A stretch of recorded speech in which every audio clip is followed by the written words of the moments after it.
An earthquake of magnitude 5.3 struck eastern Turkey on Sunday, the country's Disaster and Emergency Management Authority, AFAD, said, while the Interior Minister said there were no immediate reports of casualties or significant damage. The earthquake occurred at a depth of 15.95 kilometers, 9.91 miles, AFAD said, adding that the epicenter of the quake was the Elazığ province, which had been struck by a 6.8 quake in January, which killed 39 people. There is nothing negative so far.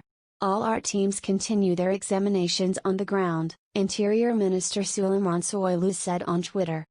Turkish media said the earthquake was also felt in Malatya, Diyarbakır and Şanlıurfa provinces.